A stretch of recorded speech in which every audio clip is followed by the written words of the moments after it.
மலேசியாவோட பெரிய தொழில் நிறுவனமான பெட்ரோனாஸ் நிறுவனம் 30,000 கோடி ரூபாய் முதலீட்டிலையும் தூத்துக்குடியிலே தொழிற்சாலைகள் அமைக்க இருக்காங்க. இந்த தொழிற்சாலைகளுக்கான பணிகள் விரைவில் துவங்க இருக்கு.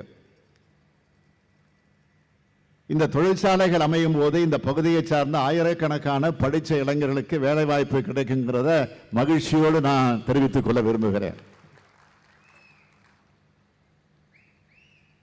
கொரோனா பெருந்தொற்று வந்தப்போ திமுக ஆட்சியில இல்லை. ஆனா ஒன்றிணைவோம் வா அப்படின்னு ஒரு வாழ்வாதாரம் பாதிக்கப்பட்ட மக்களுக்கு எல்லா பொருட்களையும் வாங்கி கொடுத்தோம். பல ஊர்களை உணவு கூடங்களை வச்சு உணவு வழங்கணும். திமுக ஆட்சிக்கு வந்தப்பவும் கொரோனா இருந்துச்சு. அப்போ அந்த குடும்ப அட்டைதாரர் எல்லாருக்கும் 4,000 ரூபாய் வழங்கணும். இதுதான் திமுகவினுடைய ஆட்சி. கொரோனாவாக இருந்தாலும், வரலாறு காணாத புயல் வெள்ளமாக இருந்தாலும் மக்களுடைய துயரங்களை தீர்த்து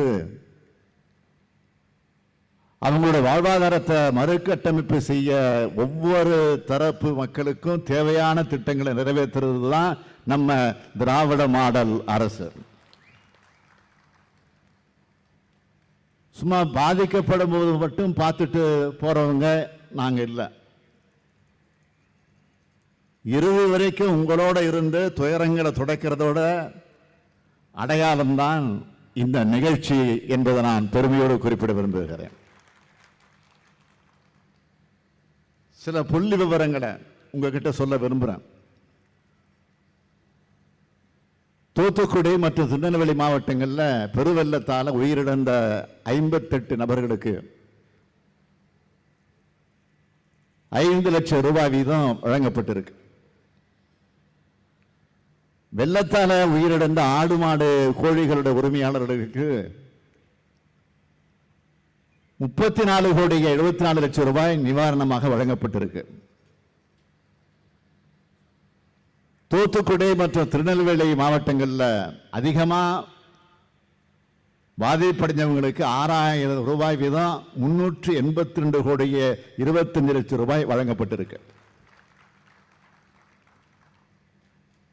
அதே போல மிதமா பாதிக்கப்பட்டவங்களுக்கு 1,000 ரூபாய் வீதம் 35 கோடியே 92 லட்சம் ரூபாய் வழங்கப்பட்டிருக்கு.